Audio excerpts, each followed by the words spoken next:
have to eat the dream. You have to sleep the dream. You have to dream the dream. You got to touch. You have to see it when nobody else sees it. You have to feel it when it's not tangible. You have to believe it when you cannot see it. You got to be possessed with the dream. I am Brett Wozniak. My life story began on January 31st, 2002. In this life, the lion is powerful and the gazelle is weak but elusive. I see myself as the gazelle because I've had to elude so many lions in my life in order to survive. There have been a couple major lions in my 16 years of life. Life was all happy-go-lucky as a 5th grader with baseball every weekend. That was until the day of February 25th, 2013. That day when my parents came into my room with a look on their faces, it looked like something was wrong. That day my parents told me that my mom was diagnosed with breast cancer. I just broke down crying because when you're 10 and you hear the word cancer, you immediately think death. This moment changed my life forever, and then when I was 15, my dad went to the ICU for 5 days. He was bleeding out and the doctors didn't know what was wrong. It was traumatizing. In these very moments, I, the gazelle, had to motivate myself to overcome these situations to become the lion again. As all of you know, I am an antisocial person. Most people I talk to know me, but don't really know who I actually am. They know that I'm a baseball player, but what they don't know is that I have been diagnosed with clinical depression and the bipolar disorder. When I was in 8th grade, I almost took my life because I couldn't handle it anymore. As you can see, since I am showing you this video, I didn't take my life. I am still fighting these things every day, and baseball is one thing to cope with. The baseball field is my happy place. Going on, baseball has been my first love since I was brought into this world.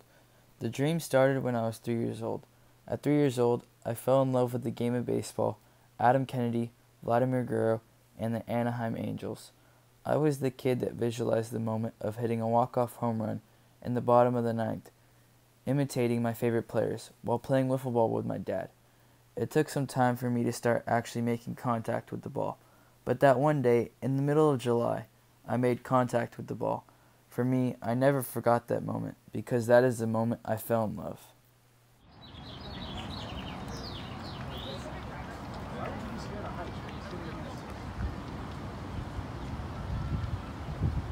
Get him, Waz.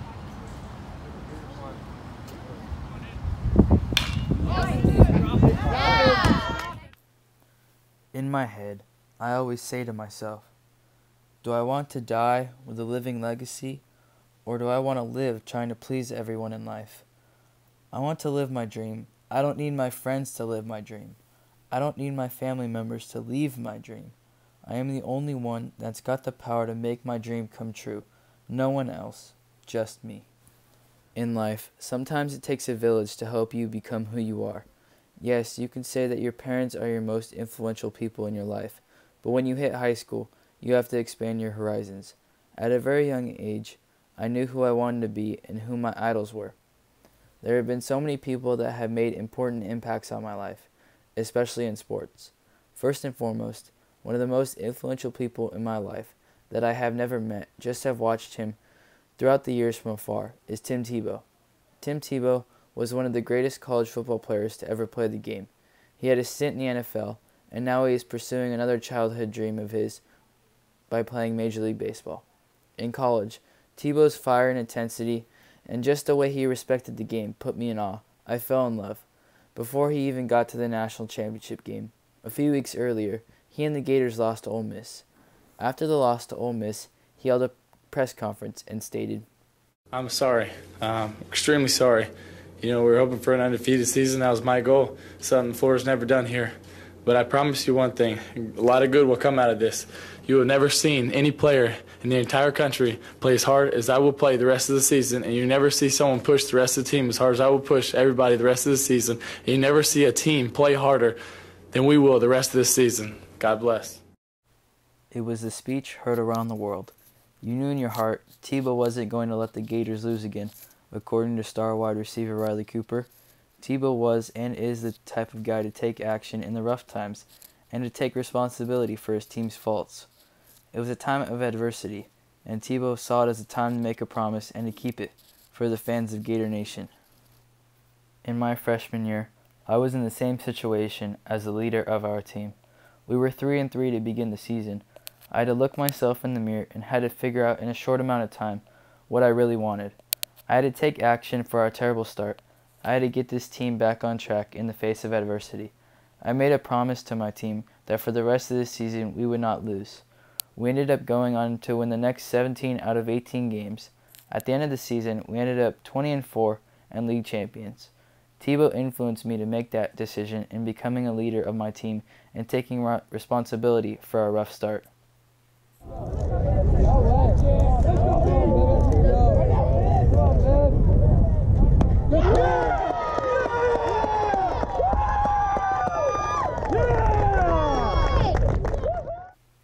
One of the greatest Hall of Fame pitchers, Bob Feller, once said, "Every day is a new opportunity.